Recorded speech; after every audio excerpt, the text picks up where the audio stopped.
Eh, Bienvenidos a nuestra nueva sesión de infectología e inmunodeficiencias primarias de cada mes. Recordar que estamos grabando. Si hay alguna persona que no está de acuerdo, nos cuentan. Hoy tenemos, como siempre, nuestra invitado especial, a la doctora Lina María Castaño. Es pediatra especialista en alergia e inmunología clínica pediátrica, miembro del Hospital Pediátrico La Fundación OMI. Es un gusto tener a la doctora Lina María aquí con nosotros.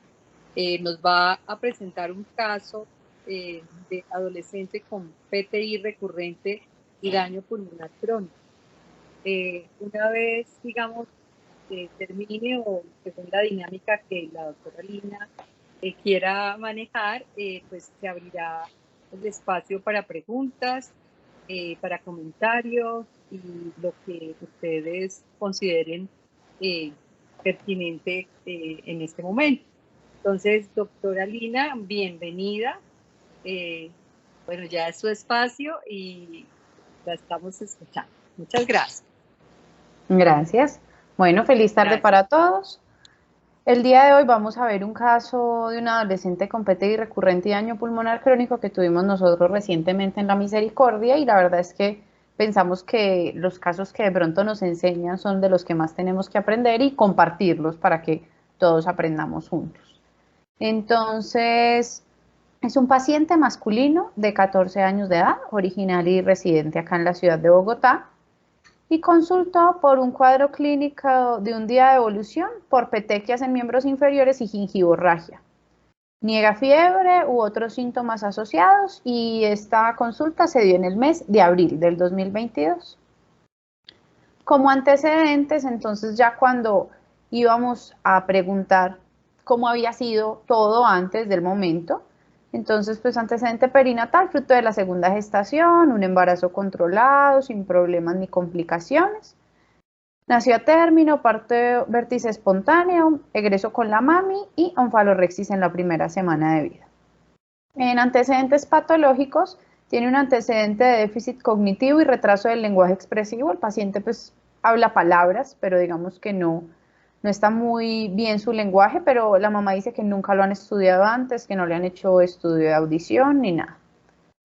Tuvo una neumonía a los 7 meses de edad, que estuvo hospitalizado por un mes, incluso requirió estancia en UCI, pero digamos que después de eso no. Y dice que hace 3 años, cuando tenía 11, tuvo un episodio también de petequias y gingivorragia, que estuvo hospitalizado aproximadamente por un mes, y le dijeron que tenía las plaquetas bajitas, pero que cuando se fue para la casa se fue bien, sin medicamentos, y había pasado estos 3 años completamente asintomático. No había tenido como mucho seguimiento, pero no había vuelto a tener ni petequias, ni sangrado, ni ninguna manifestación como de este estilo. De resto, antecedentes quirúrgicos, alérgicos y transfuncionales negativos. Vacunación refiere un PAI completo sin eventos adversos vacunales y una dosis para COVID-19. En antecedentes familiares, la madre pues, de 33 años, original de Ambalema, que tiene 6.700 habitantes y es sana, y el padre de 48 años, original de Remolino, que tiene 7.800 habitantes, pero Remolino es en Magdalena y Ambalema es en Tolima, si no estoy mal, no es cerca, sano, y dicen pues que no hay consanguinidad ni endogamia entre ellos dos.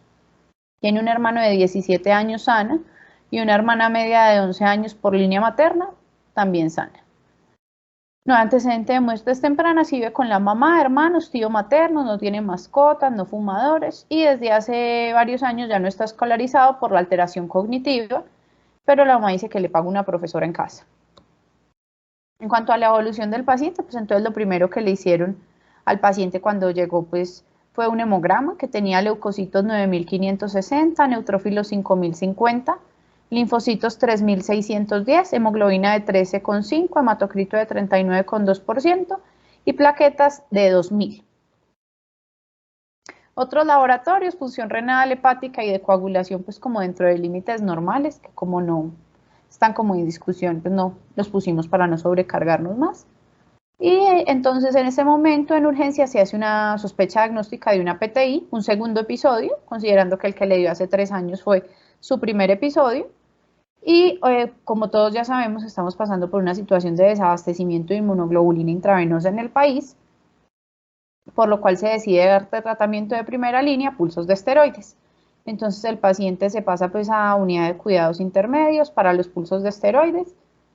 Y como ya era su segundo episodio, incluso antes de pulsarlo, pues se le solicitan como unos laboratorios de extensión desde el punto de vista inmunológico e infeccioso.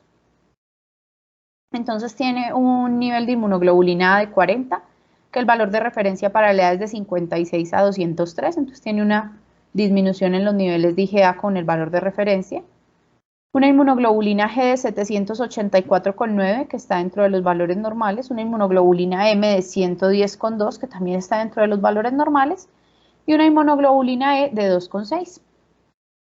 Le pidieron un CUMS que tiene 2 cruces, aunque en el momento no tiene anemia, y tenía una LDH normal, un C4 11,2, un C3 en 69 que está disminuido, y de autoanticuerpos tiene ANAS, anti-DNA, ENAS con ROLA, RNP y SM negativo, y tiene un perfil antifosfolípido con beta-2-glicoproteína IgM negativo, pero IgG positivo en primera determinación, y anticardiolipinas y anticoagulante lúpicos negativos. De la parte infecciosa tiene VIH negativo, toxoplasma IgG, IgM negativo, herpes 2 IgG, IgM negativo, antígeno de superficie para hepatitis B negativo, anticuerpos para hepatitis C negativos y parasitomegalovirus Epstein-Barr y herpes 1 tiene IgG positivas con IgM negativos. Entonces el paciente pues se pasa a la unidad de cuidados intermedios para la vigilancia de los pulsos de esteroide y tiene una respuesta con un aumento en el conteo plaquetario hasta 27.000. Se le hace una ecografía abdominal donde se ve que tiene un hígado graso, una hepatomegalia leve y una esplenomegalia de 13 centímetros.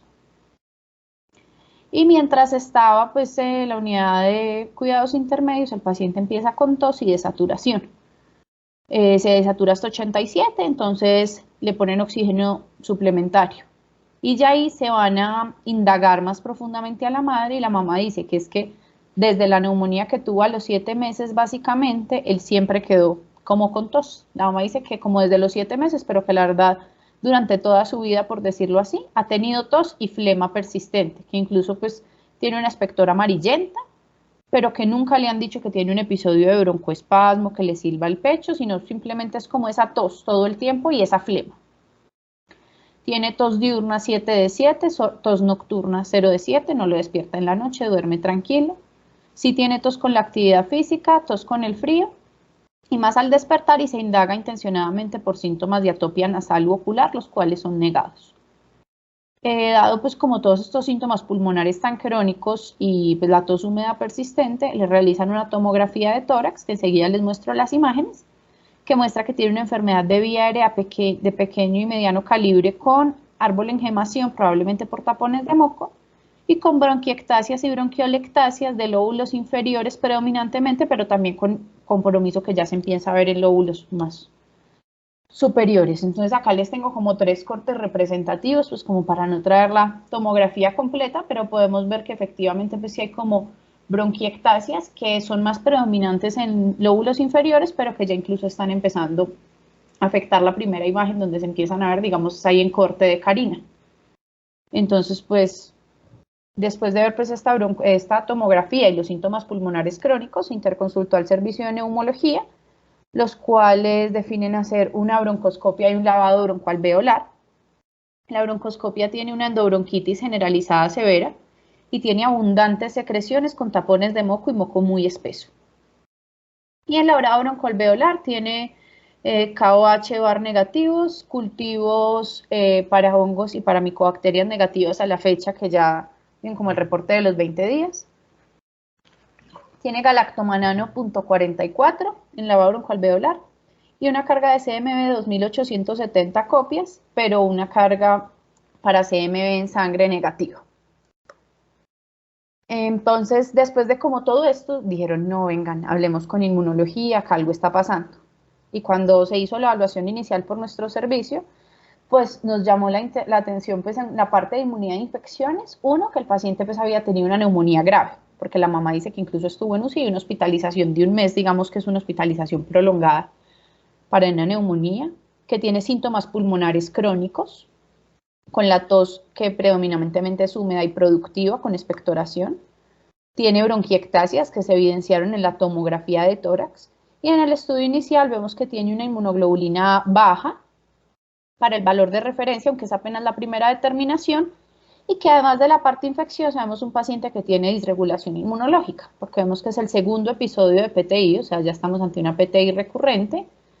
Además, pues en el perfil inmunológico, pues vemos que tiene un CUMS positivo, una beta-2-glicoproteína IgG positiva en una primera determinación y un C3 bajo, y que tiene evidencia clínica de linfoproliferación al ver que tiene pues la esplenomegalia, porque la hepatomegalia digamos que es leve y podría estar en relación al hígado graso, pero la esplenomegalia sí no.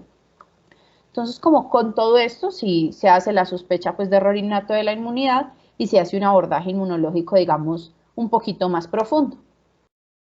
Entonces, se solicita respuesta vacunal y subpoblaciones linfocitarias para completar el abordaje de este paciente. Entonces, cuando vemos las subpoblaciones linfocitarias, vemos que tiene unos linfocitos CD3 de 2610, unos linfocitos CD4 de 1089, que está dentro del valor esperado para la edad, unos CD8 de 1389, que incluso están ligeramente expandidos, con una relación CD4-CD8 que está invertida por este aumento en los CD8, unos CD19 que tiene 1088 que están expandidos también, y unos CD1656 que están dentro de límites normales.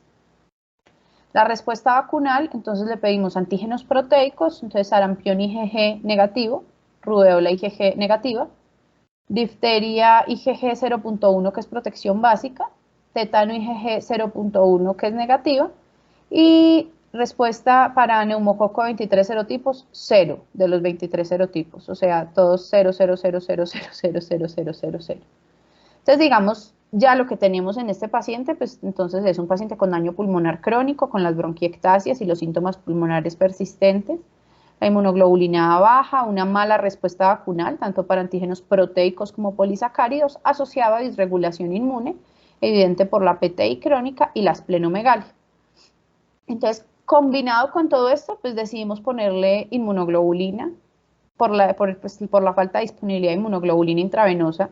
Se le puso inmunoglobulina subcutánea, tenía 12.000 plaquetas en el momento en que se le puso la inmunoglobulina subcutánea, se le puso subcutánea con hialuronidasa, pero tuvo una respuesta muy buena a la inmunoglobulina, donde fue aumentando paulatinamente el número de plaquetas a 44.000 y posteriormente a 151.000. Durante pues, su estancia hospitalaria, se hicieron estudios neuropsicológicos que se clasificó como un déficit cognitivo moderado, se le hizo un ecocardiograma que tenía el pericardio visceral solo ligeramente engrosado y un derrame pericárdico leve, pero ninguna alteración anatómica evidente, y potenciales auditivos que hablaban de una hipoacusia neurosensorial bilateral, que izquierda era severa y derecha moderada. Estos son como los estudios que le hicieron, entonces no sé si de pronto quieren abrir sus micrófonos, comentar, de pronto ustedes qué sospechas diagnósticas pensarían en este paciente con los datos que tenemos hasta ahora.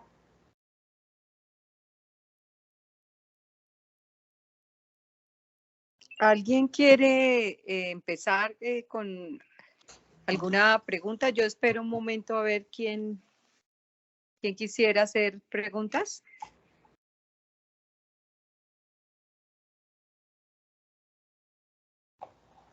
Me dicen que ya no se está viendo mi pantalla, voy a volverla a compartir. Listo. Pero no sé si quieran hacer preguntas o qué piensan de pronto con este cuadro clínico, ¿a quién lo sugieren? ¿Ustedes de qué pensarían? Carlos está queriendo entrar, espérate que él quería hacer una pregunta, no sé. Dale. Ya. Hola Lina, ¿cómo estás? Ya Carlos, bien, ¿y tú? Quería preguntarte, le habían hecho un frotis de sangre periférica inicialmente, el tipo de plaquetas, está descrito. Sí, el frotis de sangre periférica dice que la morfología, digamos que es usual, un poco aumentadas de tamaño, pero morfología pues normal, nada fuera de lo usual, solo un poco aumentadas de tamaño por la liberación, digamos, temprana de la médula. Ok. Lina, gracias. Yo tengo una pregunta. Cuéntame. En la parte pondoestatural, ¿hay alguna afectación en el crecimiento, peso, talla? Sí, la verdad pues es que digamos que el paciente sí es flaquito, pues, pero digamos que ya está grande, o sea, es que es un paciente adolescente, pues es un paciente ya adolescente que la verdad digamos que dentro de todo no ha tenido múltiples contactos con el personal de salud, digamos la mamá dice pues como la neumonía, la primera PTI y la segunda PTI, pero digamos que es flaquito, pero nada terrible. No sé si hay otra pregunta. Yo quería también saber el tejido amigdalino, cómo se ve presente. Sí, tiene amígdalas, están presentes, no se ven grandes ni tampoco atróficas, se ven Perfecto. unas amígdalas grado 2.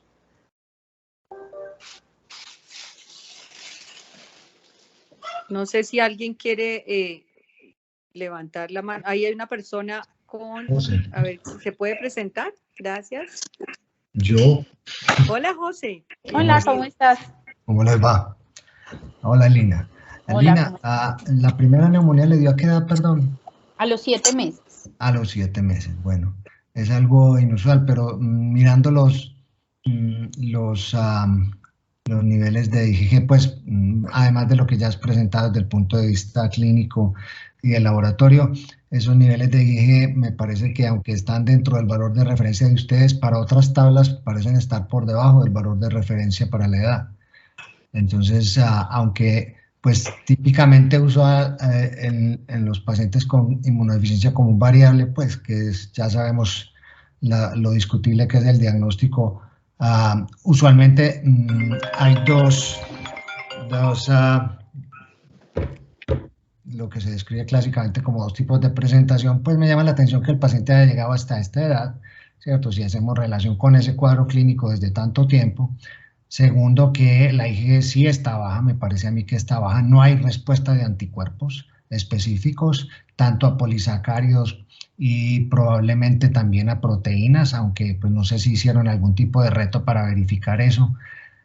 Y además, pues tiene un cuadro crónico pulmonar, no sé si también le han investigado algo a nivel gastrointestinal, me llama la atención que no tenga ninguna sintomatología, pero pues ahí hay algunos elementos para sospechar que el paciente lo que tenga es una inmunodeficiencia como un variable. No es raro que los pacientes tengan manifestaciones autoinmunes ni que tengan linfoproliferación. U organomegalias, que también se puede observar, pues, y se ha descrito desde hace mucho tiempo en estos pacientes. No sé si encontraron desde el punto de vista del examen físico algo a nivel de senos paranasales o a nivel de oídos que sugiriera también pues algún compromiso de vía de tracto respiratorio superior, que yo creo que debería investigarse así él no haya sido sintomático, pero la tos puede no necesariamente ser siempre desde las bronquiectasias, sino desde el tracto respiratorio superior. Entonces, pues yo pensaría que hacer una extensión de las subpoblaciones sería interesante para mostrar el grado de memoria inmunológica que tiene, si tiene linfocitos con cambio de isotipo, si no los tiene, si todos son vírgenes, porque aparentemente tiene una cantidad buena de linfocitos B, es más, pues más que la que debiera tener.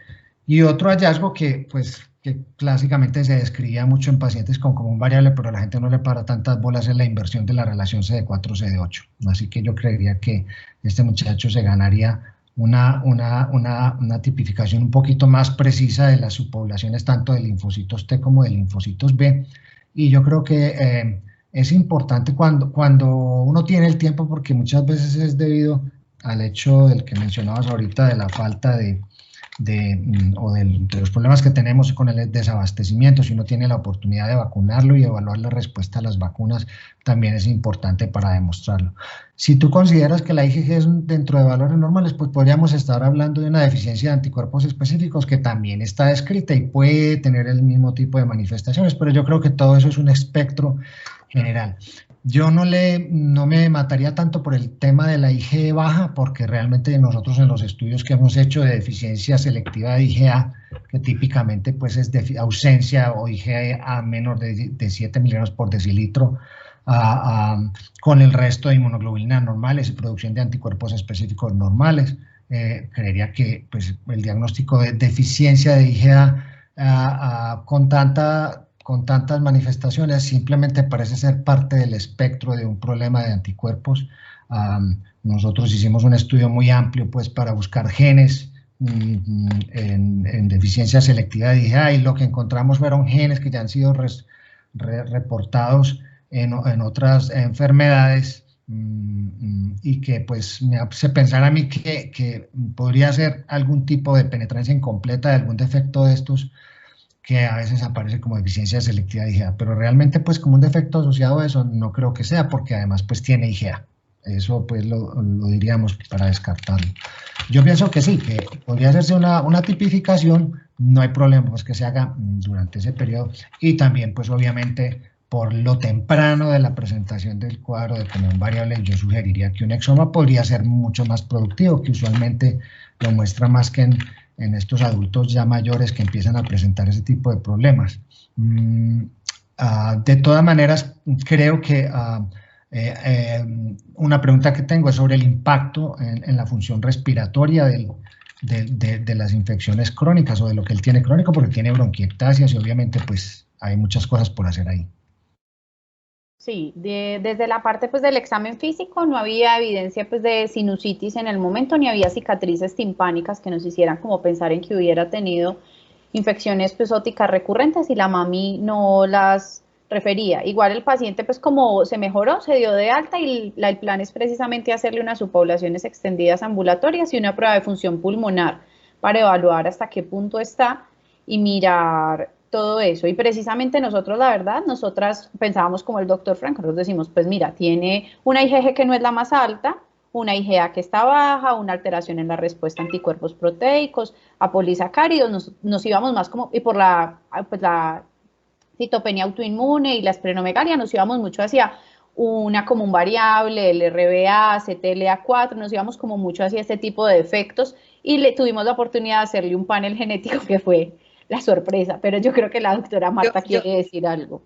Sí, yo quiero saber si le hicieron niveles de vitamina B12 y en algún momento se documentó anemia y se hizo de pronto CUMS. CUMS tiene dos cruces, pero en el momento no estaba cursando con anemia y tenía una LDH normal y unos reticulocitos normales para pensar en una anemia hemolítica autoinmune. No estaba cursando en el momento con anemia hemolítica autoinmune y niveles de vitamina B12 no que me acuerde. Ok, ni dobles negativos. No, ni dobles negativos en el momento para pensar en un ALPS, no le hemos hecho todavía, pero sí sería, digamos, una opción buena. Y entonces nosotros dijimos, pues con todo esto que ya comentábamos, dijimos, no, pues vamos a hacerle un panel genético, tenemos la posibilidad y sorpresa. Tiene una lesión en TBX1, pues en heterocigosis patogénica, con un síndrome de lesión 22q11.2, que es de lo que vamos a hablar como un poquito más, porque digamos que uno siempre piensa de lesión 22q11.2 con linfopenia T y todo, pero digamos que sí, pues obviamente hay mucho más y también pues queremos como aprovechar para compartir de pronto lo que aprendimos con este caso con ustedes. Entonces, para hablar un poquito pues como de las generalidades. Hola, claro. Una pregunta antes, solo antes de que comience, súper interesante, porque nosotros hemos tenido niños, yo tengo específicamente 2 niños con lesión 22q11 que han tenido más componente de deficiencia específica de anticuerpos, sin tanto linfopenia T, que es lo que uno esperaría. Entonces, no sé, de pronto hay que investigar, nosotros tenemos que buscarle más a esos niños. Gracias.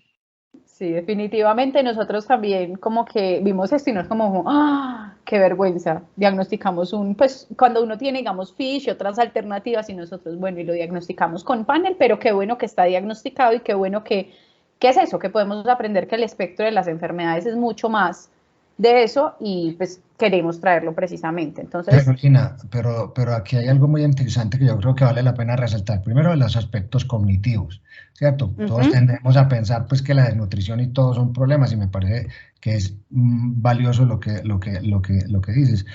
Aunque me llama la atención de que solamente sea una mutación en TBX1, ¿cierto? Porque realmente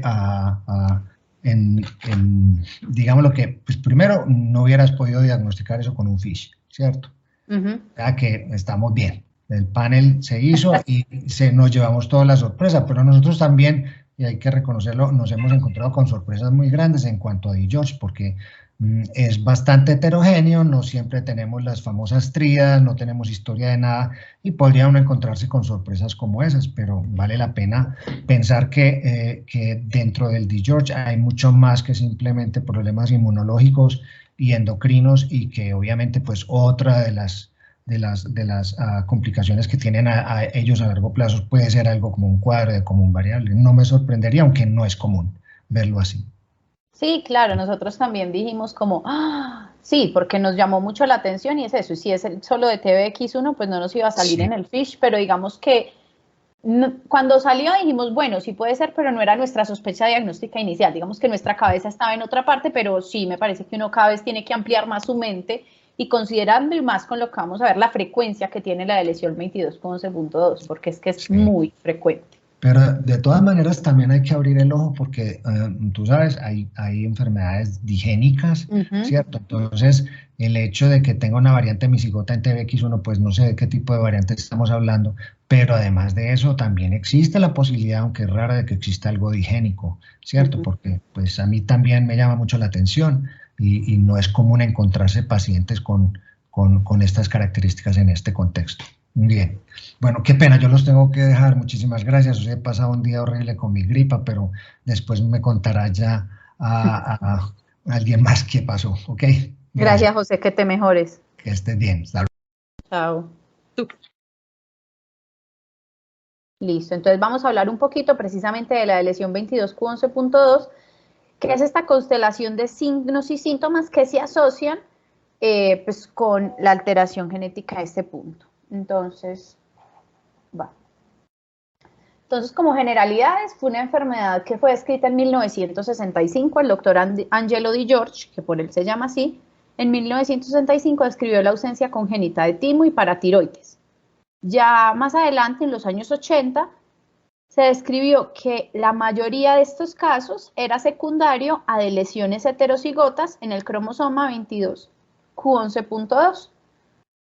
¿Por qué es importante? Porque es el síndrome de microlesión más frecuente, tiene una frecuencia aproximada de 1 por cada 4.000 o cada 5.000 nacidos vivos, o sea que es muy frecuente y está subdiagnosticado definitivamente, principalmente en fenotipos leves que no tienen las manifestaciones típicas, porque la tríada clásica que uno tiene en la cabeza es cardiopatías conotruncales, con timo hipoplásico que da una inmunodeficiencia y con hipoplasia de paratiroides que da hipocalcemia. Y digamos que si uno tiene un niño que tiene un troncus arterioso con hipocalcemia y con linfopenia, digamos que yo pienso que todos pensamos en un DiGeorge o en una de lesión 22q11.2, pero el problema es precisamente esos pacientes que tienen un fenotipo más leve, que de pronto no los diagnosticamos, porque la cantidad de pacientes que hemos visto, de verdad, cada vez vamos a ver más y más porque es una enfermedad que es muy frecuente. Incluso muchos pacientes se diagnostican en la adolescencia o incluso en la vida adulta, pues como este paciente, y es muy importante porque es la segunda causa de retraso del desarrollo y es una de las principales causas de cardiopatía congénita después del síndrome de Down. Entonces, aunque no tengan la tríada clásica, sí la tenemos que considerar porque pues, es bastante frecuente. La fisiopatología, entonces, es porque hay una alteración en el desarrollo embrionario de la migración de las células del neuroectodermo de la cresta neural, principalmente del tercer y la cuarta bolsa y arcos faríngeos, que esta secuencia contribuye muy importantemente a la formación del timo, de la glándula tiroides y paratiroides, la mandíbula y el maxilar, el arco aórtico y la oreja. Entonces, digamos que precisamente por eso nos explican las manifestaciones clínicas que podemos tener. A nivel del punto de vista genético, entonces digamos que está descrito como de síndrome de DiGeorge, El locus más frecuente o la principal causa es la de lesión en 22q11.2 y ese se denomina como el locus 1 o el hotspot 1, que se ve en más del 90% de los pacientes. Y hay otro pequeño porcentaje, más o menos el 5%, que tienen una alteración por lesión heterocigota en 10p13-14, que es el locus 2 de síndrome de DiGeorge. Lo más correcto es que si tenemos la alteración genética, lo denominemos de lesión 22q11.2 porque el síndrome de DiGeorge es una asociación, digamos, de manifestaciones clínicas, pero ya cuando tenemos el diagnóstico genético, lo correcto sería de lesión 22q11.2 o de lesión 10p en los pacientes que tienen esta otra alteración. La herencia es autosómica dominante, entonces puede tener pues componente familiar, pero más del 90% son variantes que se presentan de nuevo. Entonces generalmente no es que hayan muchos en una familia, sino que es el primer caso en una familia. La lesión más frecuente es una lesión grande de 3 megabases que codifica 30 genes, que se ve en el 80%, y en el 8% más o menos está una lesión más pequeña de 1.5 que codifica 24 genes, y también hay casos descritos donde hay solo variantes, no de lesiones, sino solo variantes patogénicas en el gen TBX1. En nuestro caso es una delesión de ese gen. No sabemos de pronto si hay genes contiguos que también están afectados, pues porque tenemos que hacer pues ya un estudio más completo desde el punto genético, pero sí hay una lesión del TBX1 y que nos explica las manifestaciones clínicas. También es importante mencionar que el tamaño de la lesión no se correlaciona con el fenotipo clínico. Incluso uno pensaría que los que tienen la lesión más grande de 3 tienen manifestaciones más graves que los de 1.5, pero no se ha demostrado que haya correlación, digamos, de diferencias clínicas entre los que tienen la lesión de 3 y la de 1.5. Entonces, las manifestaciones clínicas tenemos en el 80% enfermedades cardíacas, cardiopatías congénitas, principalmente conotruncales, como puede ser la interrupción del arco aórtico, un troncus arterioso, una tetralogía de Fallot, defectos septales o incluso anillos vasculares. Y a nivel de la hipoplasia paratiroidea, que se presenta más o menos en el 60% de los pacientes con hipocalcemia, que es más frecuente en el periodo neonatal. La hipocalcemia puede no ser persistente, sino intermitente, y puede mejorar después del año de vida por hipertrofia paratiroidea compensatoria. También es muy importante pues a nivel neuropsiquiátrico, entonces la deficiencia cognitiva es muy importante y las alteraciones del lenguaje principalmente a nivel verbal se ven hasta en el 80% de los pacientes, y si vemos, digamos, es mucho más frecuente esta manifestación que la manifestación, digamos, de hipocalcemia, que la tenemos tan presentes, y alteraciones psiquiátricas en el 25-50% de los pacientes, como esquizofrenia, ansiedad y depresión, que se presentan con más frecuencia en la población adulta. Y también hay otras alteraciones como no tan bien definidas, como alteraciones renales, oftalmológicas, esqueléticas como hemivértebras, gastrointestinales, talla baja, con necesidad de hormona de crecimiento, digamos que son ya más misceláneas, por decirlo así. Las alteraciones craneofaciales, que son como muy típicas, entonces tenemos unas orejas de baja implantación y con rotación externa, un puente nasal alto y ancho, con una punta de la nariz bulbosa, una mandíbula hipoplásica que podemos tener micrognatia, un filtrum corto, y las alteraciones palatinas que pueden ser también muy variables, que pueden ser desde un paladar hendido submucoso, que no se ve, pero pues no se ve a simple vista, pero produce incompetencia velopalatina, con las repercusiones que eso traiga, pacientes con úvula bífida, pacientes que tengan paladar hendido o labio paladar hendido, que es menos frecuente. Pero sí es muy importante que las anomalías palatinas se presentan más o menos en el 69-70% de los pacientes con síndrome de lesión 22q11.2 y que cuando ven anomalías palatinas, más o menos 2/3 partes tienen esta alteración. Entonces, digamos que es inconcebible que vamos a algún niño con una alteración velopalatina y no pensemos en esta patología. Y la hipoplasia tímica y el compromiso inmunológico, que es muy importante, porque más del 90% de los pacientes están descritos con hipoplasia del timo, o sea, tienen un tamaño más pequeño. Pero la gran mayoría de los pacientes tienen una funcionalidad residual suficiente para hacer linfocitos T, pero sí se ve algún grado de compromiso inmunológico más o menos en el 75 u 80% de los pacientes, o sea que es muy frecuente. La hipoplasia tímica entonces es muy variable porque la mayoría de los pacientes clínicamente no presentan muchas complicaciones porque tienen tejido tímico residual y sí tienen alteraciones inmunológicas, pero no tan marcadas. Pero sí hay menos de 0.5 o 1% que tienen atimia completa con ausencia de timo. Y en estos pacientes, pues sí se van a presentar como un síndrome de George o una de lesión 22q11.2 completo con una inmunodeficiencia combinada grave, básicamente. Entonces, pues a nivel del compromiso inmunológico, entonces cuando tenemos una lesión 22q11.2 completa, lo característico es que vamos a encontrar linfocitos TCD3 naive menor de 50 por milímetro cúbico y va a haber disminución en los emigrantes tímicos recientes. También va a haber linfoproliferación a mitógenos ausente o disminuida y tiene un comportamiento muy similar a un SCID y también se han descrito casos de lesión 22q11.2 completa atípica que tiene un fenotipo muy similar a un omen-like en pacientes que pueden tener rash, que pueden tener hepatosplenomegalia, que tienen linfadenopatías, que tienen eosinofilia. Y ya los pacientes que sí tienen un timo residual pueden tener entonces lo que llamamos un de lesión 22q11.2 parcial que tiene un gran espectro de manifestaciones inmunológicas. Entonces, digamos, desde el punto de vista de los linfocitos T, lo más frecuente es que encontremos linfopenia T menor de 1500 en pacientes menores de 3 años, obviamente pues sabemos que hay valores de referencia para la edad, pero generalmente la función está preservada y la linfoproliferación en la mayoría de estos pacientes es normal o casi normal. ¿Qué pasa? Que estos pacientes tienen los linfocitos T inicialmente bajos, pero pueden aumentar después de los primeros meses de vida.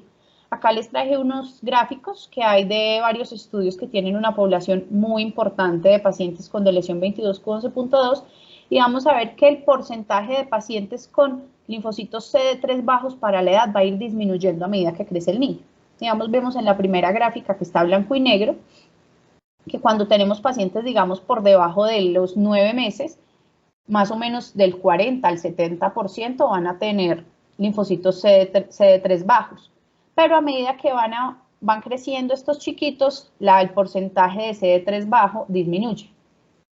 Y lo mismo vemos también en la segunda gráfica que vemos en pacientes, pues el color rojito y azul, que está representado en el rojo el porcentaje de CD3 y en azul el número absoluto de CD3, que de igual manera vemos que a medida que va aumentando la edad va disminuyendo el porcentaje de pacientes afectados con linfopenia P.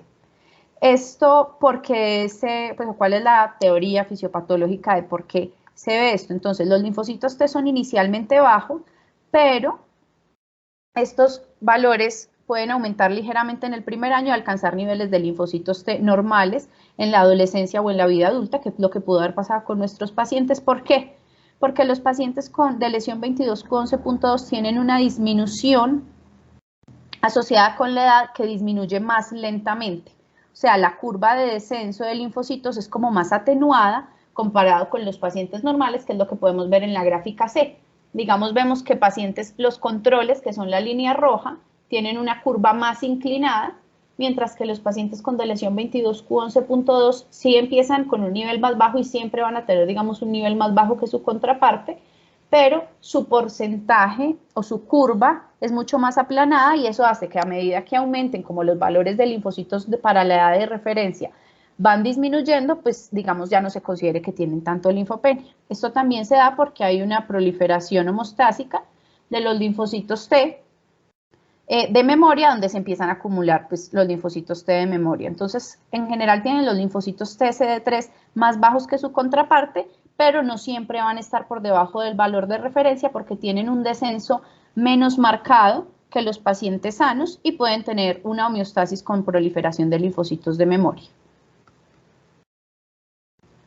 A nivel de los linfocitos B y de inmunidad humoral, entonces a nivel cuantitativa, generalmente los linfocitos B están normales o incluso pueden estar aumentados. Cuando hacemos unas subpoblaciones B extendidas, sí podemos ver que hay disminución de los linfocitos B de memoria con cambio de isotipo y en general, más del 90-95% de los pacientes tienen una adecuada respuesta a antígenos proteicos. Si es frecuente, más o menos del 50 al 60% pueden tener infecciones sinopulmonares recurrentes. Y cuando se va a ver como la parte humoral, más detalladamente vemos que hay hipogamaglobulinemia más o menos en un 2 a un 3%, puede haber deficiencia de IgA en un 15% por debajo de los valores de referencia, no necesariamente ausente con valores menores de 7. Deficiencia selectiva de IgM también por debajo de los valores de referencia está en un 30%.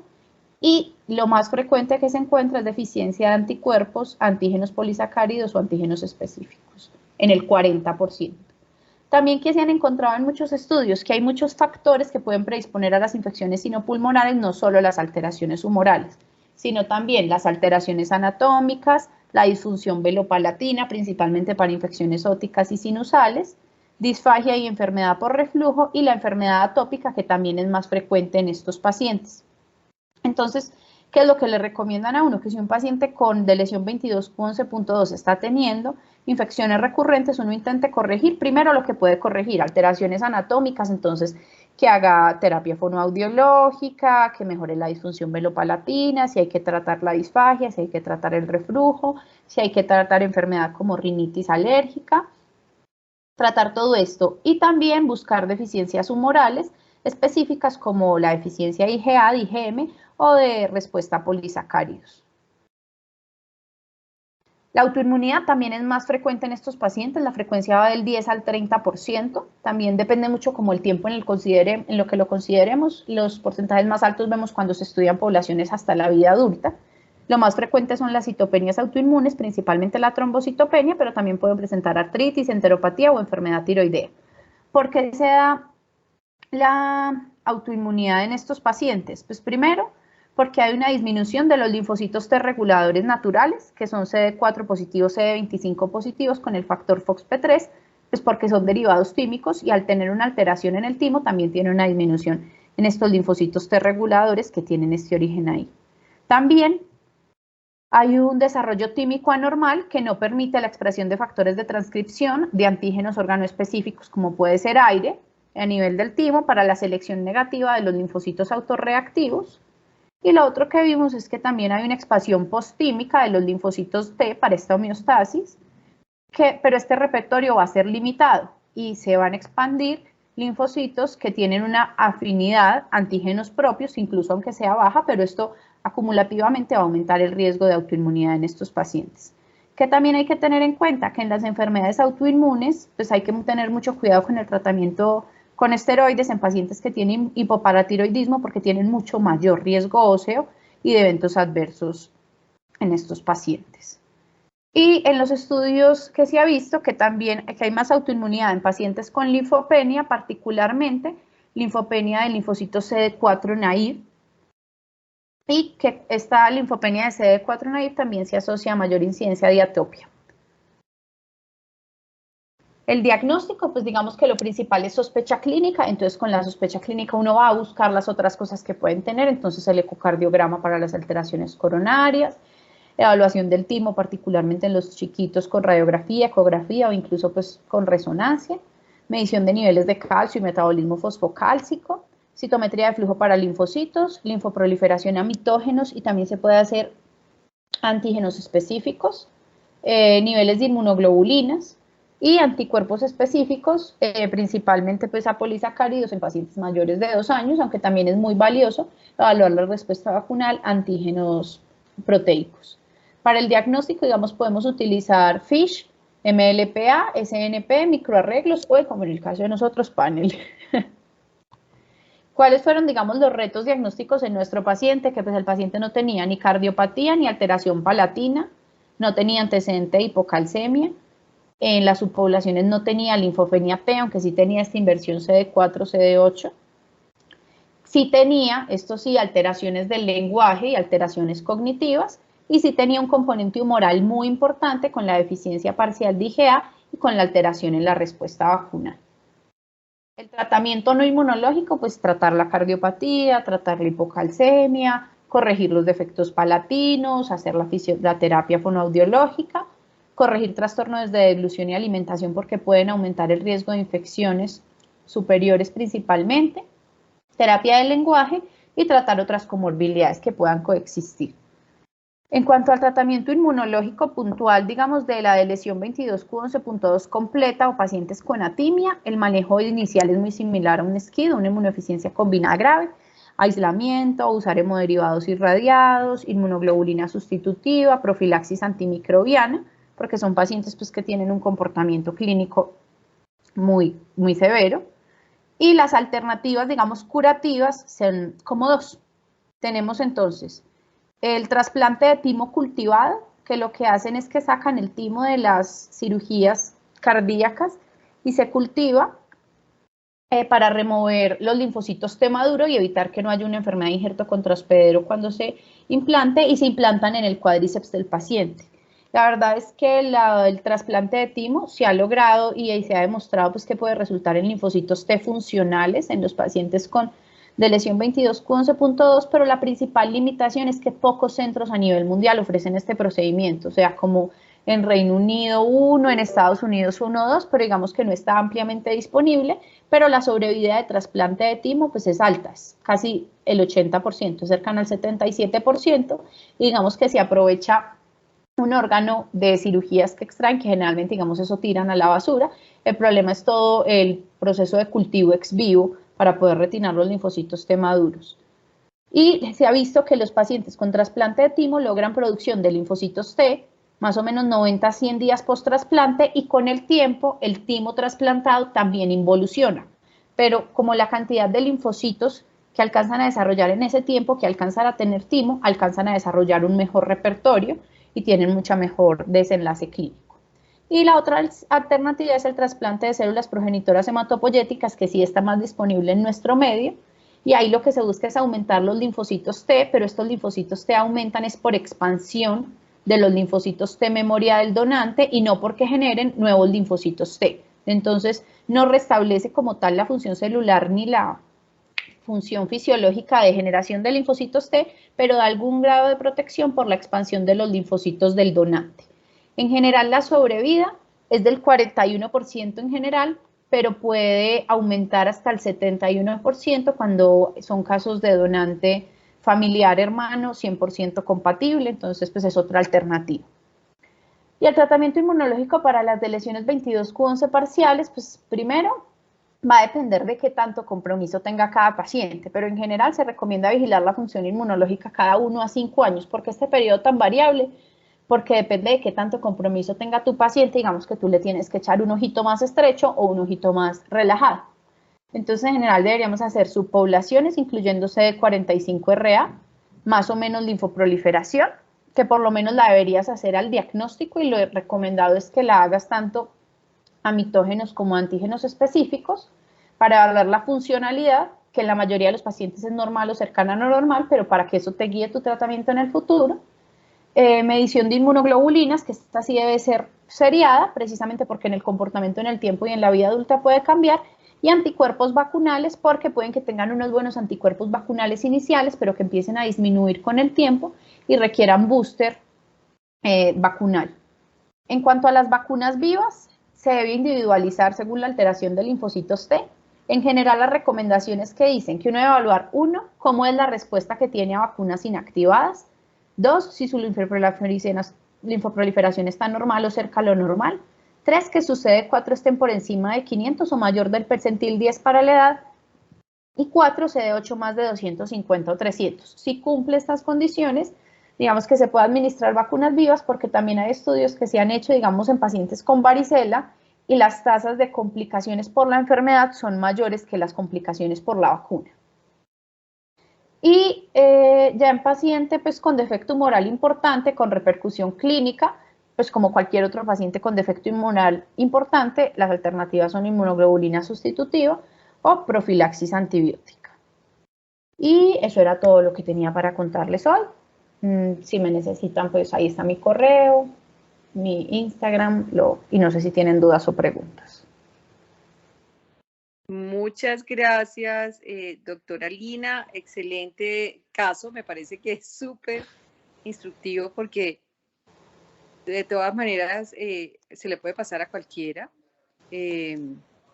Yo antes de que dijeras pues, la parte mental, yo estaba pensando que tenía un déficit auditivo por otitis de pronto, que si le habían hecho audiometría o algo para saber por qué no hablaba bien. Se le hicieron estudios de audición y tiene alteración no, pues no es conductiva, sino neurosensorial, que es importante. Y el lenguaje es muy precario, o sea, habla palabras. O sea, tiene 14 años y dice palabras. ¿Y nasalmente hablaba? Porque es que habla nasal, sí, habla un poquito nasal. Habla muy nasal. Por la disfunción velopalatina. Muy interesante. Yo no sé si alguna pregunta, dudas, porque sí queda que uno tiene que pensar muchas veces en estas personas con retraso en el desarrollo mental, buscar más. Es que es muy frecuente, es demasiado frecuente. O sea, estoy segura que a todos se nos han pasado casos. Yo también no hacía sino pensar como, ay, ¿cuántos se me pasaron? Claro. Yo quiero hacer unos comentarios. ¿Alguna pregunta? Carlos quiere hacer unos yo comentarios. Quiero comentar algo. Sí.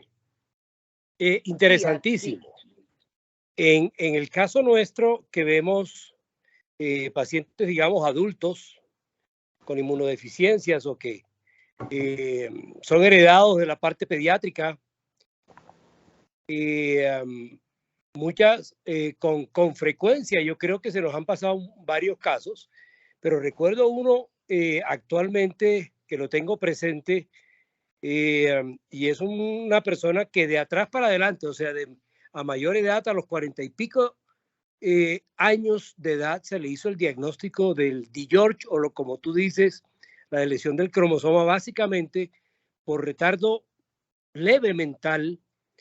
Me lo mandaron, recuerdo que lo mandan por herpes zóster recurrente, ¿sí?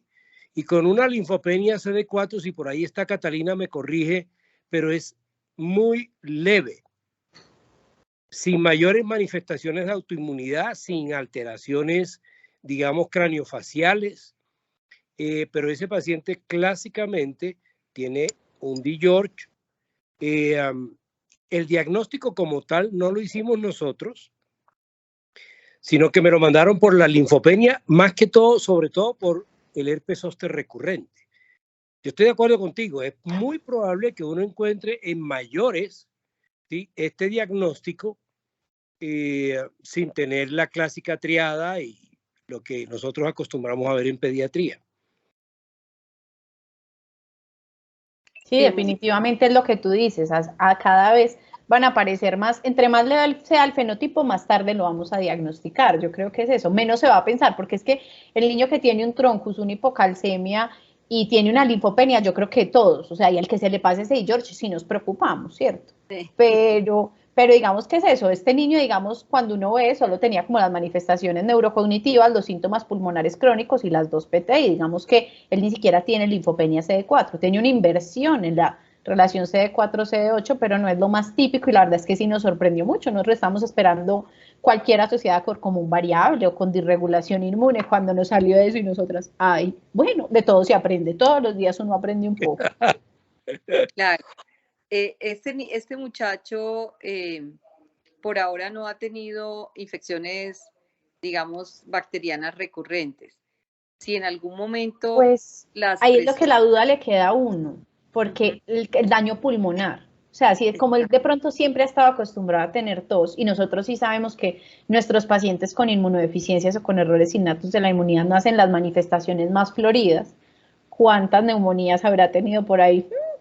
Porque la mamá sí es muy tranquila, es medio, pues no asiste mucho y todo, pues porque tenía esta tos crónica y nunca había consultado. Entonces uno sí le queda la duda de cuántas neumonías le habrán dado, porque las bronquiectasias solas no aparecieron. ¿Le darías inmunoglobulina o le van a dar? Nosotros en este momento lo tenemos con inmunoglobulina, sí, tanto pues como el compromiso inmunológico, porque digamos la trombocitopenia no mejoró significativamente con el esteroide, por la alteración humoral, que sí es significativa porque, digamos, en este paciente también tiene afección en la respuesta a antígenos proteicos, que digamos que en general debería ser buena. La deficiencia de polis es 0, o sea, no es que ni siquiera respuesta a un poquito, a 20%, no, 0%, o sea, 0 de 23. Y la verdad es que como tiene tantas bronquiectasias, nosotros en este momento sí lo tenemos con inmunoglobulina sustitutiva. Perfecto. Ahí hay una pregunta de Estefanía. Y la doctora Estefanía se presenta y el doctor Orrego. ¿Cómo pongo esto? Esperen, yo pongo esto. Ya. Hola, Hola, buenas noches, ¿cómo están? Bueno, yo quería comentar de Di George. Muy bien, muchas gracias. De Di George, quiero comentar la importancia de que otros especialistas estén informados acerca de estas manifestaciones y de esta inmunodeficiencia, porque muchas veces es la cardiopatía o la disfunción velopalatina que le llega al otorrino, o la cardiopatía que le llega al cardiólogo, y ellos no tienen conocimiento de la inmunodeficiencia, y muchas veces la inmunodeficiencia es leve o transitoria. Entonces, estos especialistas también deben conocer, o sea, tenemos que tratar de difundir más esta información hacia otros especialistas. El segundo punto es la parte de la rehabilitación. Entonces, nosotros tenemos que trabajar con un equipo multidisciplinario, por ejemplo, en terapia ocupacional, en terapia del lenguaje, entre otros, para que estos pacientes salgan adelante. Y muchas veces la parte inmunológica se les controla con el tiempo, porque esa parte inmune como que se mejora, pero tenemos que estar atentos, sobre todo en la adolescencia, a las manifestaciones autoinmunes y a las manifestaciones psiquiátricas que pueden presentar estos pacientes. Y como un caso así como excepcional, pueden haber casos familiares.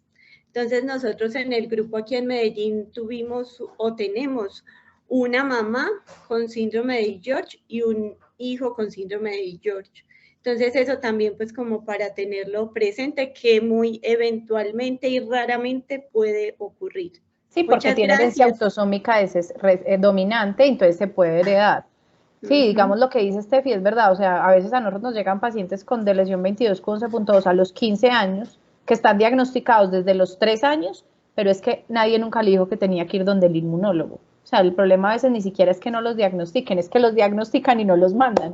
Y uno es como, pero ¿por qué? Si está en la triada, o sea, por lo menos.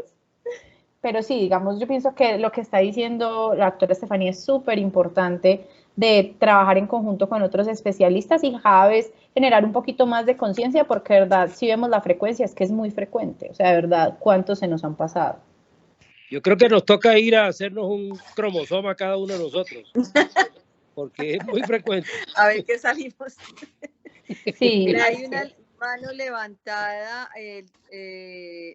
doctor Orrego, luego Natalia y la doctora Natalia.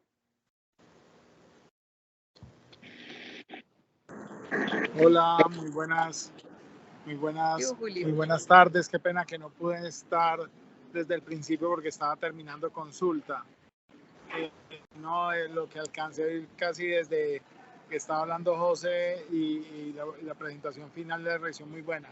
No, simplemente ponerle la lupa a otra cosa que me parece importante, que nos enseñó una paciente adulta diagnosticada a los 18 años acá en el grupo, por manifestaciones de esquizofrenia y convulsiones de muy difícil manejo, con catatonia.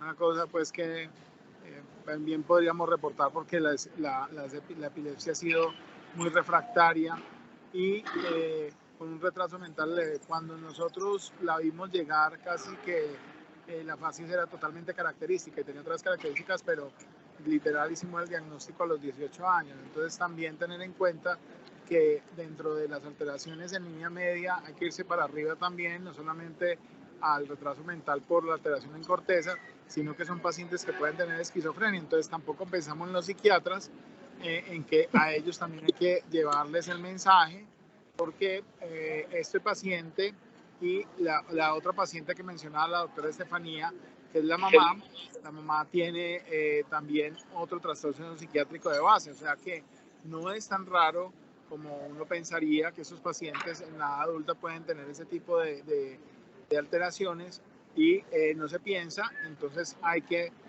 ampliar todavía más la mente hacia esas especialidades en donde de pronto los inmunólogos nunca hablamos, porque pues pensamos que no tiene nada que ver con nosotros y resulta que sí.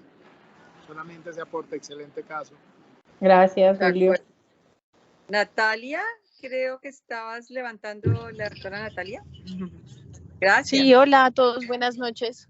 Bueno, pues nosotras en este año en la Misericordia hemos aprendido muchísimo de George porque OMI se volvió un centro de referencia de cirugía cardiovascular y entonces la verdad es que cada vez vemos más y más y más y más niños con DiGeorge. Curiosamente, hay 3 niños que el diagnóstico de DiGeorge se les ha hecho por una PTI recurrente. Hubo una niña, bueno, que no es de OMI sino de Country, que empezó con PTI a los 4 meses. Al tercer episodio de PTI me llamaron y tenía una linfopenia CD4, nada más. Le pedí también un estudio genético y tenía una lesión de 22q11, un niño grande en OMI de 15 años y ahora este chiquito. Entonces, pues lo importante es tener en cuenta como el amplio margen de manifestaciones que tienen estos pacientes, siempre sospecharlo y pues no quedarnos con el defecto T, porque como vemos, pues hay defectos humorales que son muy importantes. Y pues nada, abrir un espacio para pronto hacer un protocolo y estudiar a nuestros DiGeorge, ya que tenemos tantísimos niños con manifestaciones tan variadas para poder tipificar mejor esta población aquí en Colombia. Sí, yo me apunto a eso porque nosotros que somos centro de referencia de cardiopatías, básicamente todos los niños con tetralogía de Fallot, con interrupción del arco aórtico, con subclavias aberrantes, bueno, siempre estamos pendientes de, además de en el periodo neonatal que tengan algo de linfopenia, pero de entrada se está pidiendo pues la valoración por genética. El problema que tenemos es que no lo podemos hacer el estudio mientras está hospitalizado. Eso es un lío. Sí, porque lo glosan, eso es terrible. Eso es horrible y eso no debería ser así. Yo creo que ustedes deben unir, nos debemos unir para pedir que ese examen, digamos, sea libre de pedirse, porque pues nos llevamos sorpresas. A veces nosotros los dejamos ordenados y no van a genética o de pronto el paciente se le hace el diagnóstico, llega después el resultado alguien, y el paciente se pierde. Son pacientes que de pronto sí necesitan digamos, como un protocolo especial para que se una y podamos, pues, digamos que se puedan seguir y ayudar y apoyar, porque ellos necesitan un manejo multidisciplinario para que por lo menos funcionen. Muchos funcionan casi normal o cercano, pero que puedan funcionar y ser funcionales, ¿sí? Y en la medida de lo posible, pues no tener tantos procesos infecciosos de ser posible. Excelente, Lina, me encantó. ¿Alguien más quiere? Yo no estoy viendo. Yo iba a decir otra cosita en relación a lo que decía la doctora. A veces los estudios inmunológicos no se pueden hacer intrahospitalarios, sobre todo porque los pacientes están infectados.